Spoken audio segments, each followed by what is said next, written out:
So thank you for being here. Thank you for your interest for the COP activities. So I'm Robin involved in this project. So for the agenda, so this is our first training session about the SBSTTA activities. So we are to introduce you to some first to present you the project and then the activities we are going to implement for the SBSTTA considerations. Then after we will have a presentation by a colleague on CBD and the processes of the CBD to the GBF. And after this, I will come back to present you the agenda items of SBSTTA-25, and then we are going to have 5 thematic sessions on some topics of the SBSTTA-25. And then we will have to conclude, we hope, before 6 this evening.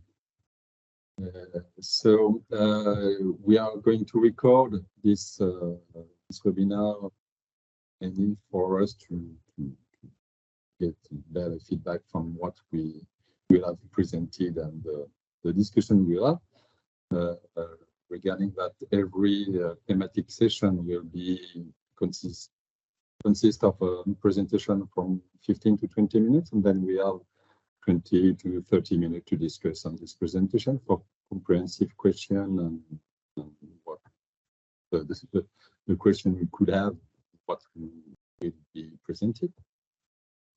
So now I'm going to share my screen. Roman, could you speak a bit louder, please? Oh, okay, thank you. Sorry. If I speak this way, is it better? Yes. Okay. So I will take my microphone this way. So I was presenting the agenda of the day, and so we are starting now with a general presentation of the COP4CBD project. So I'm going to share my screen. Do you see my screen? Yes. Okay.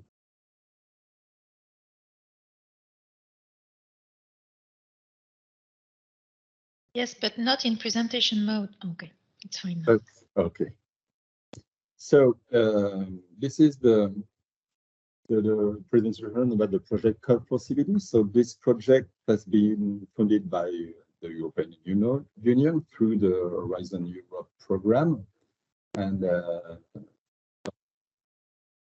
this year for 4 years, so it will be from now until 2027. So the motivation of this project, we have one mission, is to strengthen the science policy interface to support the effective engagement with CBD processes within Europe. We can go back to what Europe means in this context. The goal of this project is to enhance coordination within the European Union and associated countries in advancing the implementation of the CBD by harnessing effectively the knowledge of EU and associated country experts.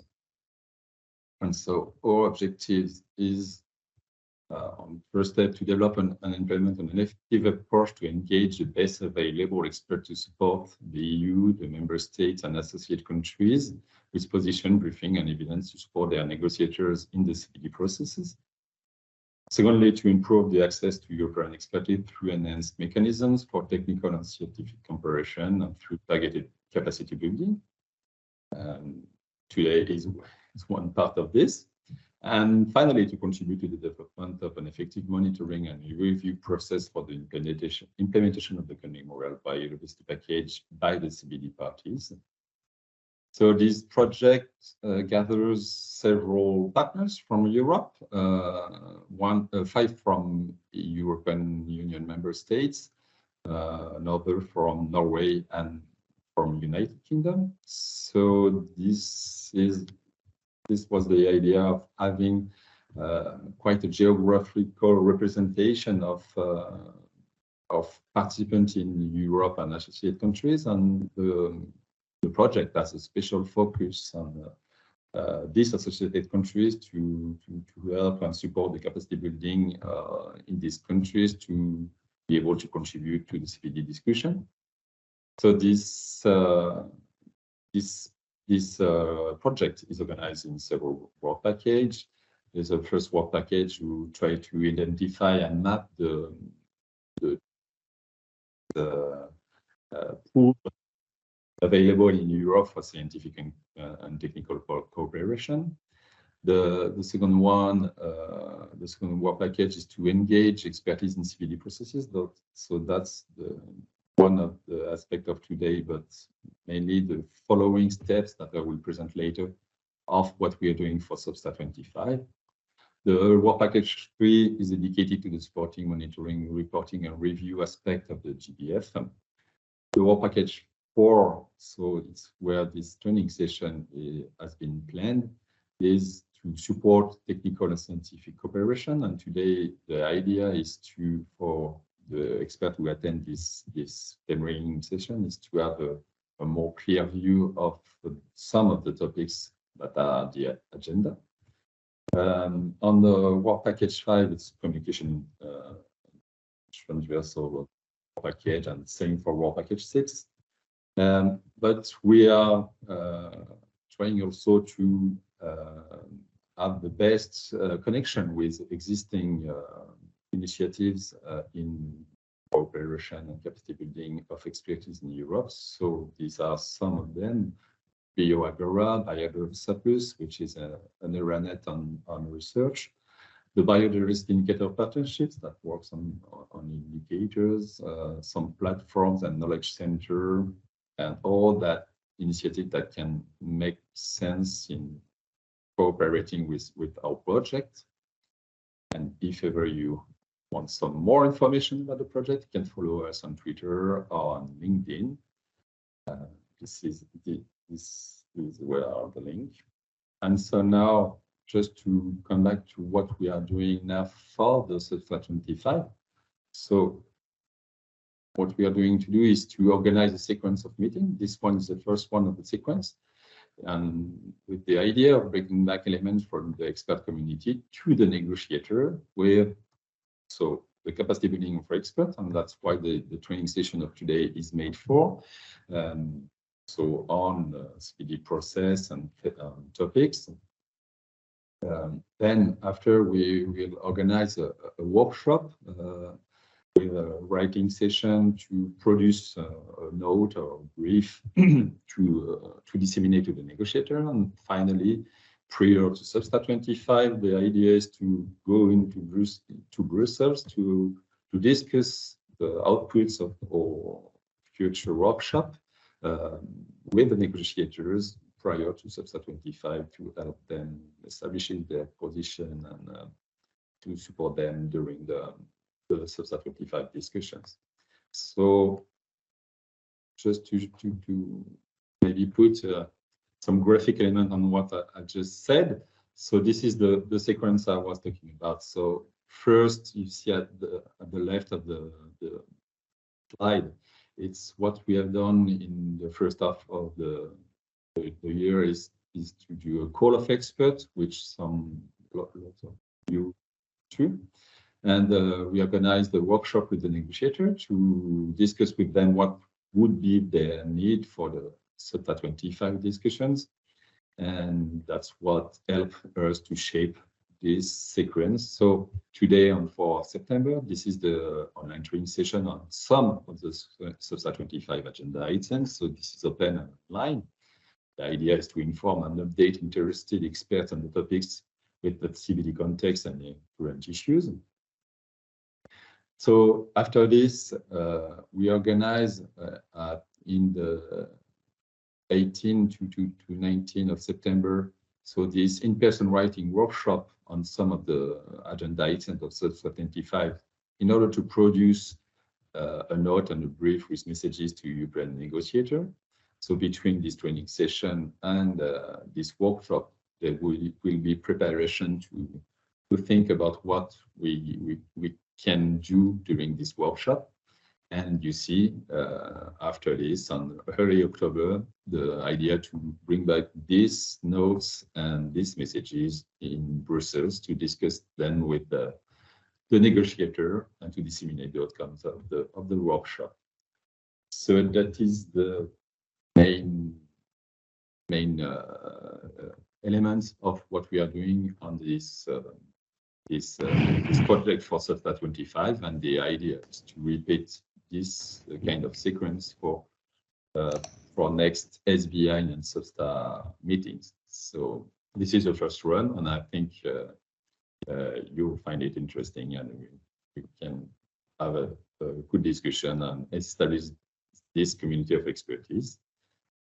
So now I'll let my colleague Pierre speaking about the CBD process in the context of these global strategies from Aichi to the Cannes Memorial Global Biodiversity Framework. So here, if you hear, I don't know if you can share your screen. So you hear, yeah.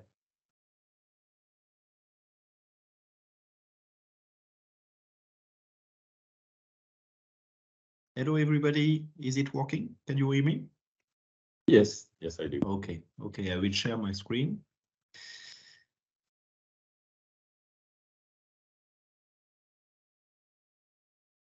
Can you see my screen? Yes.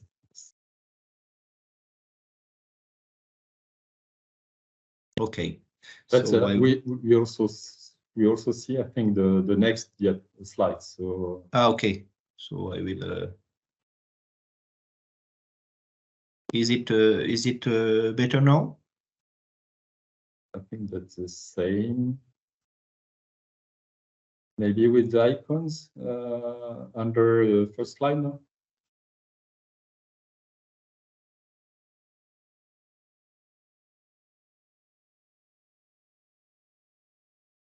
Is it okay now?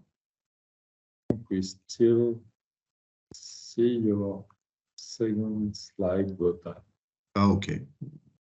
It's problem. well, it's not sorry, but I'm not able to resolve this, so we will go with that. So thank you very much, Robin. Dear expert, dear colleagues, dear participant, good afternoon. So I will give a very short 10-minute presentation on the background of the CBD, in particular the CBD's work in relation with a global biodiversity strategy. But first, some key dates. So the convention was signed on 5th June 1992 during the first Rio summit. It entered into force on 29th December 1993, so 1 year later, and the convention has 196 members, making one of the most important conventions of the United Nations. The convention has 3 main objectives. So the first one is conservation of biological diversity. The second one is sustainable use of its components. And the third one is the fair and equitable sharing of the benefits arising out of the utilization of genetic resources. So we need to keep this in mind. It's the general framework of the convention. And alongside the text of the convention, 3 protocols have been adopted. The first one is the Cartagena Protocol on Biosafety to the Convention on Biological Diversity, which aims to ensure the safe handling, transport, and use of living modified organisms resulting from modern biotechnology that may have adverse effect on biological diversity, and taking also into account risk to human health. This protocol was completed by the Nagoya Kuala Lumpur Supplementary Protocol on Liability and Redress to the Cartagena Protocol on Biosafety, which aims to contribute to the conservation and sustainable use of biodiversity by providing international rules and procedures in the field of liability and redress regarding living modified organisms. These two protocols are more related to the second objective of the Convention, sustainable use. And the third one is the Nagoya Protocol on access to genetic resources and the fair and equitable sharing of benefits arising from the utilization to the Convention on Biological Diversity, which aims at sharing the benefits arising from the utilization of genetic resources in a fair and equitable way. So that's related to the third objective of the Convention, and maybe the well-known protocol. So quite vast subject, and it's very important to keep this in mind because it's a constant framework of the Convention activities. In this context, parties have adopted some global strategy to guide the implementation of the Convention and its protocol. So the aim of this strategy is to make the implementation of the Convention more dynamic and above all, measurable and accessible. So the last one was the 2011-2020 strategy, better known as the Aichi targets. So 5 strategic goals on 20 targets were adopted by the parties. And the parties at COP14 admitted that they failed to meet the targets. So parties stated that deeply concerned that despite many positive action by parties and others, most of the Aichi biodiversity targets are not on track to be achieved by 2020, which in the absence of further significant progress will jeopardize the achievement of the mission and vision of the strategic plan. So that's something to take into account for the implementation of the Convention. And one of the reasons why targets were not met is the lack of monitoring. So basically, the monitoring was based on national biodiversity strategic plans on CBD reporting, but indicators were not clearly defined. And there was a problem integrating the strategic framework into broader Convention activities and a problem to involve non-state actors. So parties are therefore reflected on this observation and delivered some suggestions to improve the monitoring and implementation of the strategy. So to cite a few, making greater use of the social sciences, taking into account different vision and knowledge system, increasing the generation of and access to biodiversity information, promoting the use and development of scenarios which integrate biodiversity consideration, better integrating and mainstreaming biodiversity issues within and across all sectors of society, and last but not least, promoting the use of participatory approaches to biodiversity management. The new global strategy was adopted at COP15 last year. Thus, you already understand that one of the main challenges is to put in place very precise implementation and monitoring tools. So specifically, some of you will have to work on this at SBSTTA-25. So coming Monreal Global Biodiversity Framework, it's 4 strategic goals on 22 targets. So concerning the implementation and monitoring, the Conference of Parties has taken some decision about it. So the first one is decision 15.5, monitoring framework for the coming Monreal Global Biodiversity Framework.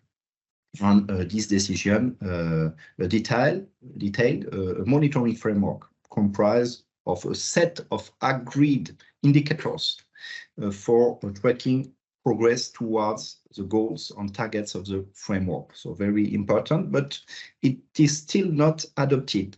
It's why an ad hoc technical expert group for the monitoring framework has also been established to work on these indicators, and you will have to evaluate this at SBSTTA-25.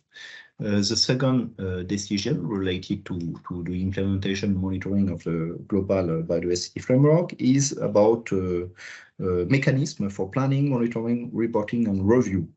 So yes, some mechanism was adopted. So based on like the previous one, the National Biodiversity Strategy and Action Plan, the national reports, voluntary peer reviews, an open-ended forum, and of course information on non-state actor commitments. Resource mobilization is also an important issue. Mobilization of adequate financial resource, and conference of party decided to establish a special fund under the Global Environment Facility to help the implementation of the framework. And finally, conference of party also stated some plan about capacity building and development and technical and scientific cooperation. To see some concrete realization, COP15 established a technical and scientific cooperation mechanism comprising a network of regional and sub-regional support center, and also an informal advisory group on technical and scientific cooperation. So here is a summary of the various stages of the work in progress. So you can see that the special G fund for the implementation of Kunming-Montreal Global Biodiversity Strategy is already adopted. So the 24th August, last 24th August. And there will be a meeting for the ad hoc technical expert group on indicators between the 3 and 6 October. At the end of this meeting, a report will be presented to SBSTTA participant. So at mid-October. And that's the item 3 of the SBSTTA agenda. And the goal of this whole process is to present something, so monitoring and implementation strategic plan for the COP16 meeting next year. So that's the end of my presentation. So thank you very much for your attention. I hope I outlined some key points for your understanding of CBD activities. And COP for CBD is pleased to inform you that another training session, one-day training session focused on CBD and SBSTTA processes and mechanisms will take place next month on 4th October, and you are more welcome to join. Thank you very much. Thank you, Pierre. Thank you for your presentation and your words and information about the next training session. So I will share my screen again just to come back to the SBSTTA-25 aspect. So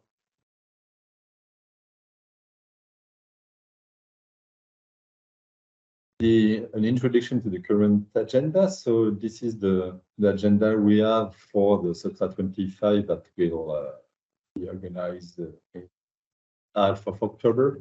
So I've just delayed some formal and some administrative aspect of the agenda, and just to keep the scientific and technical issues. So you see the first of these. This item is about the Kunming-Montreal biodiversity framework. So there are 4 sub-items in into this main item. The first is on the monitoring framework. The second one is on mechanism for planning, monitoring, reporting, reviewing the progress of the parties on next stage post 2020 process. Also, there will be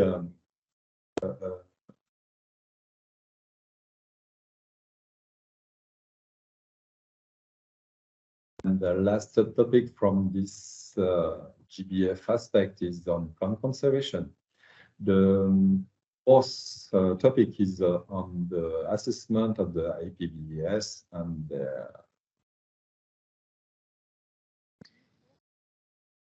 see if it's very well taken into account into the CBD discussions. And then three other topics. One is on invasive alien species, one is on wildlife management, and the last one is on biodiversity and climate change. So what you see in bold in this slide is the agenda items which address during this training session. And maybe the word on these items is that all these items already had a decision during COP15 in Montreal in last December. So this is the follow-up on what has been agreed in December. So this is the new discussions on some aspect on this slide. This is the introduction to the current agenda and to show you that some of the documents that will be worked on, the research that are already available. So there is already one document on the monitoring framework of the Kunming Montreal Global Biodiversity.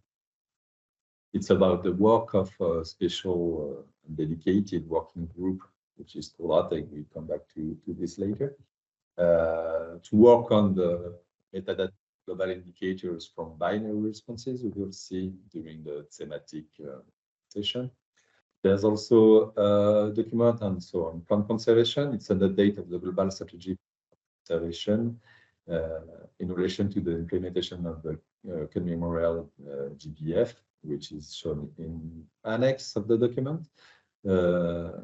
So one is on invasive alien species, and the idea of this topic is to extend what is already done on some sectors, some guidance on how to manage invasive alien species. So this is the element, and some more collaboration with other initiatives and the SBI, which is the implementation body for the convention. Fourth document is on climate change. This document is a report on the cumulative views that have been made by parties between COP15 and now on the climate change and what the recommendations could be decided during SBSTTA-25 to push the action and implementation of this topic. And last topic is about wildlife sustainable management, but unfortunately the documents for the list at the end of last week was not available. So we'll see what's in this, what will be in this when it will be available to us. But the main idea is to, sorry, I think I got a confusion between the EIS and. So this is the idea of extending guidance on the meat sector to other sectors. EIS is the management of the issues. Sorry for the mistake. So thank you for your attention now. So now we can start the thematic session, and now we are starting with the species and Rose this discussion. We don't hear you, Rosalie. Yes. Good afternoon, everyone. Happy to to see you here. I will try to share my presentation. How does it work?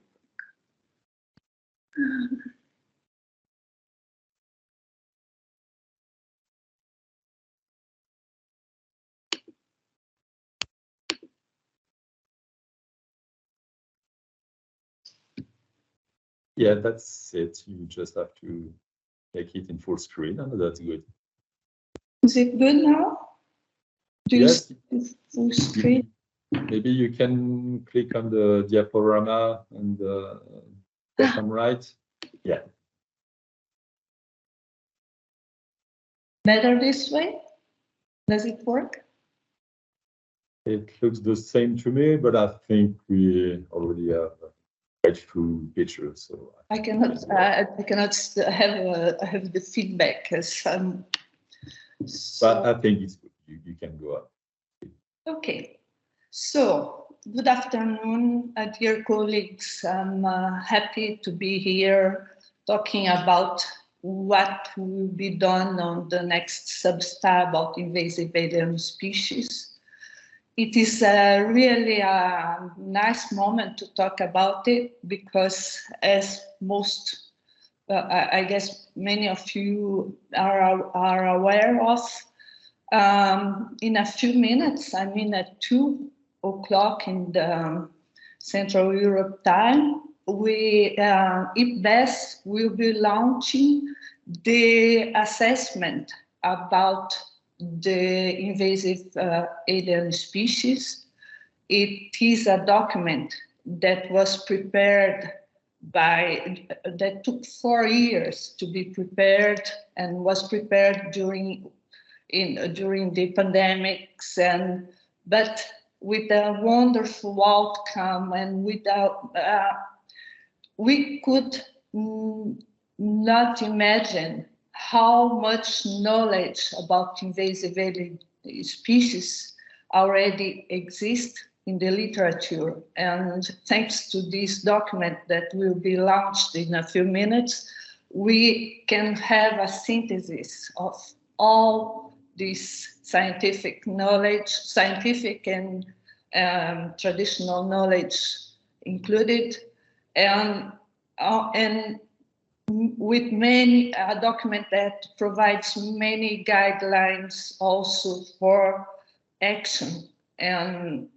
with a wonderful paper on the management, on strategies of management. So it will be the basic document that we will use for criticizing and updating the documents that we will evaluate during the substat. So the problem is that, as you know, invasive alien species are one of the major drivers of biodiversity loss. And sorry, Rosalie. Yes. Did you change slides because we only see the first one? Yes. Oh. I'm on my third slide. Okay. You don't see that? I see. I think the first one, and I think it's the same. How can I do that? Okay. So I come to my old. That's good now. We see the slides. So I didn't show the beautiful page of SBST. So I'm so sorry. We see now the slides with the graphic from Sibens and Tal 2007. Okay, thank you. So it's the good one. So okay, to introduce the problem and to go fast to our point here, the question of invasive alien species is that it now at present day we identify more than 37,000 species introduced in all regions of the world.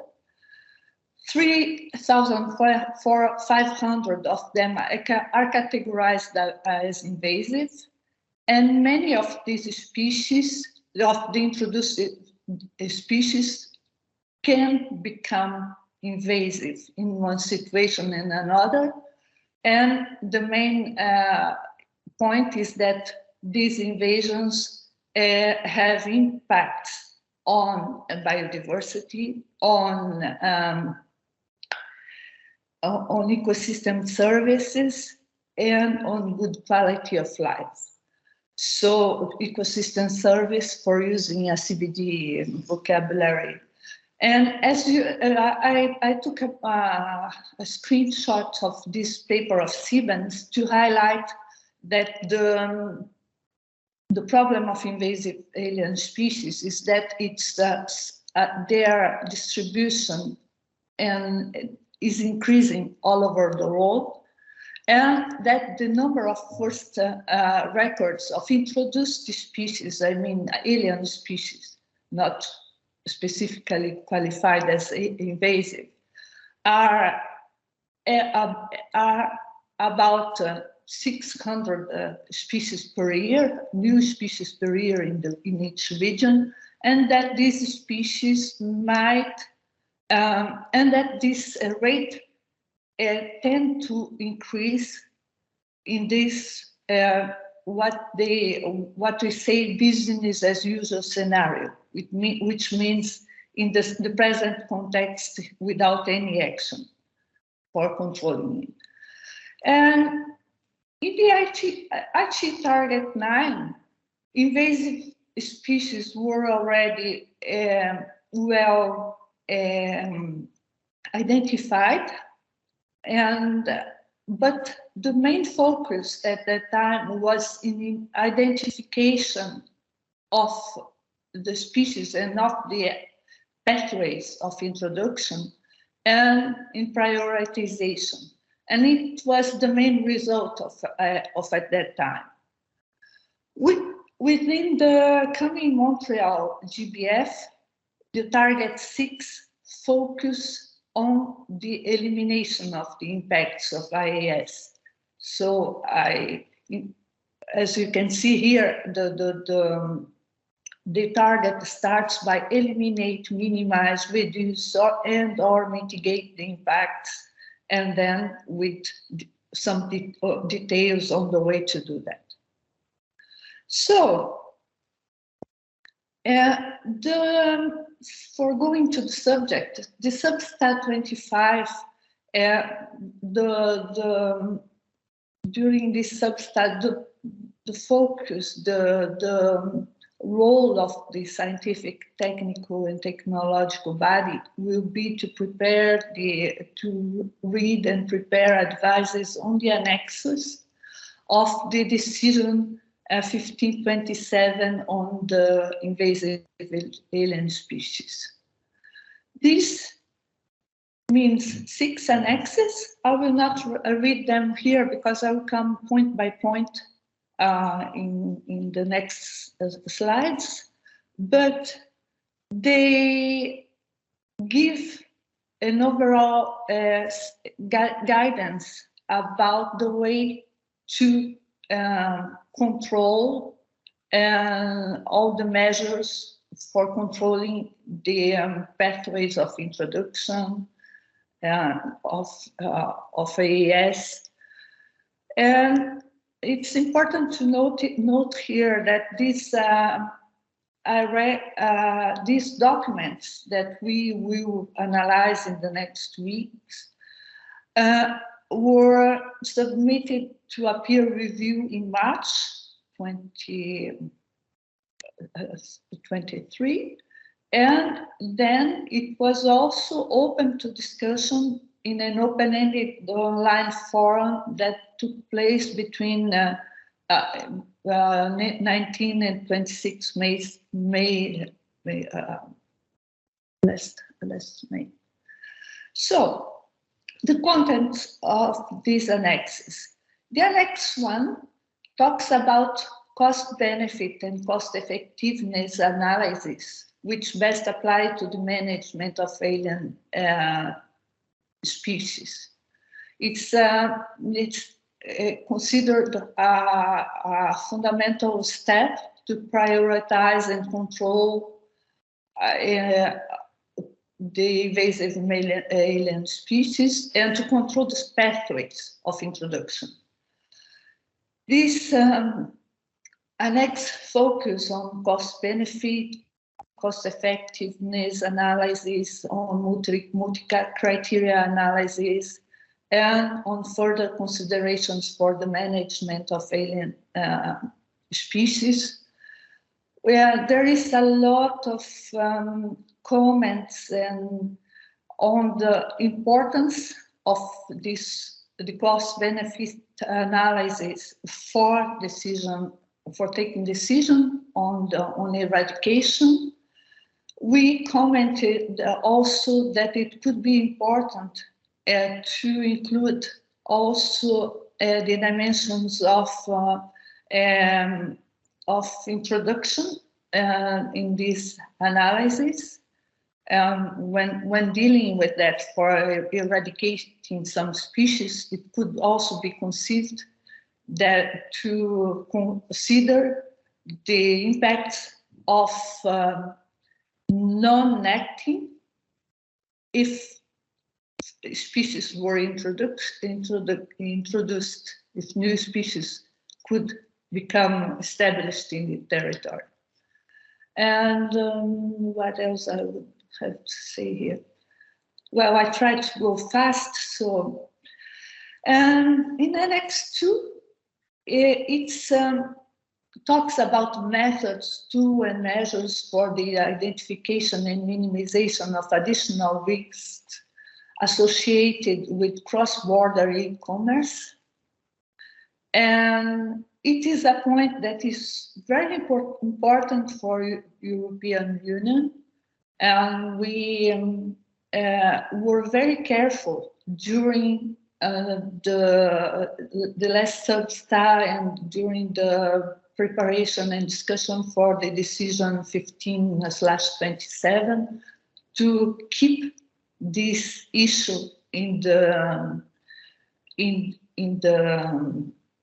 document because it's one of the main. It can become one of the main issues of introduction of main pathways of introduction in new territories. And in addition, in some cases, the e-commerce might facilitate the introduction of many species, which, I mean, instead of introducing one plant, if you buy seeds by e-commerce, through e-commerce without no control, you can have a package of seeds and which might be might intensify the introduction and really facilitate the establishment of species in new territory. So in this document, there is suggestions on legislations, on policy, technical actions.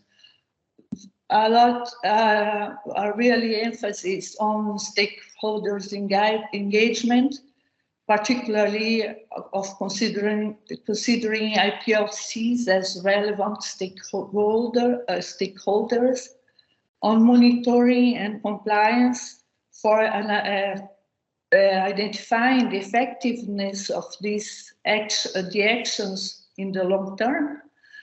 Then there are suggested actions for web marketplaces and providers, and also suggested actions for international bodies, agreements, and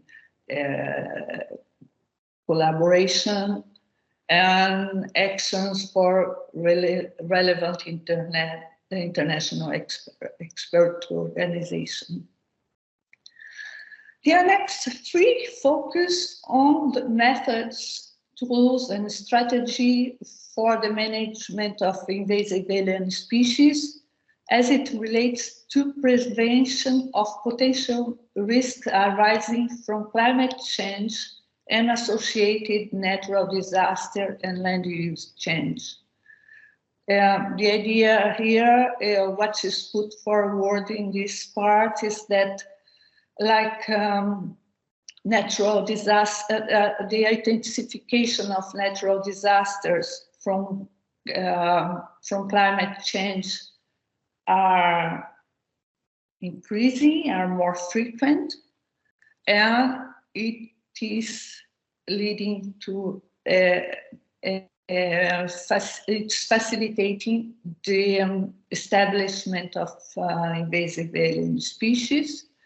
So the guidelines are on the prediction of areas and pathways and of intensity of impacts, on planning and prevention, on management, and on how to design cooperation at national and international scale.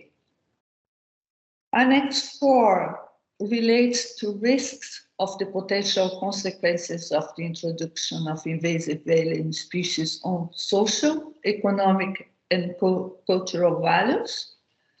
It explicitly include social and cultural values when assessing the cost, benefits, and prioritization of management. That it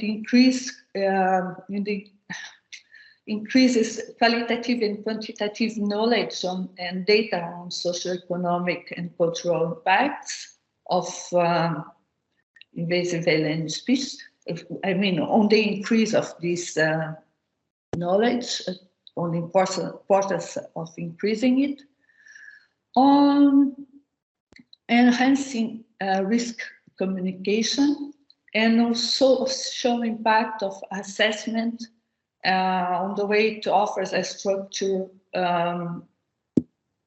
structured process for identifying the impact of invasive alien species. Annex 5 focuses on the databases, and I think it's a topic that we'll have a lot of discussion in the previous document, because it's focused on existing databases, and there is a topic on the importance of databases, and then on the maintenance of efficient, timely, and high quality, up-to-date standardized data and information for the management of invasive alien species. It's important to facilitate data sharing, where appropriate, use common, and there is the issue of creating or sharing international standards that could be good, could be important for facilitating assessment from people from different regions and different points. And just mention here is that in the discussion that we'll see in a few minutes of the best documents, the question of databases, it was highlighted and asked that these databases start to be published in the United Nations languages, so data could be assessed. It could to facilitate access from different countries and regions. And Annex 6 provides advices on many different issues. So additional advice and technical guidance on invasive alien species management.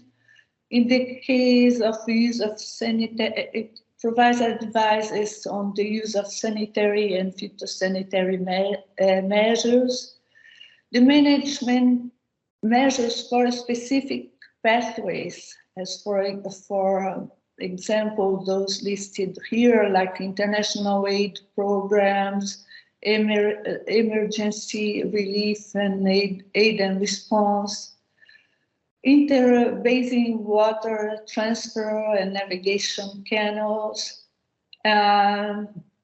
air transport, and there is a special focus on civil air transport, on tourism, on sea containers and cargoes. And here is one point that is particularly important for the EU, which is the fact that although we already have the ballast water management, we lack a convention on marine biofouling. But marine biofouling is responsible for 70% of the introduction of marine species outside their native ranges. So one request is that this point is highlighted. And then at the last one is about capacity building activities. So that's what will be discussed in this substar, and I can answer your questions. I hope to have given an overview on the subject. It would each of it would take 35 minutes. You know that. So I just got the main points, but we can discuss, and maybe we can you can highlight on different things. And yeah, sure. Thank you, Rosalie. Thank you for your presentation, and thank you for this enlightenment in the subject. So now we have time for questions. So it's mainly. I can. Do you hear me? Yes. Yes. So this is mainly a comprehension question on the topic. So for the future discussion of Substar, we are going to address this during the workshop. For now, the idea is for you to understand well the issues regarding this topic. So you can raise your hand to ask some question on this subject to Rosalie, but you can also write some question in the chat. If we don't have time to address all these questions, we can keep them for after this training session to pursue discussion on this topic.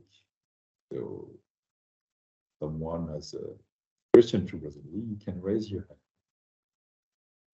As I said, you can also put it in the chat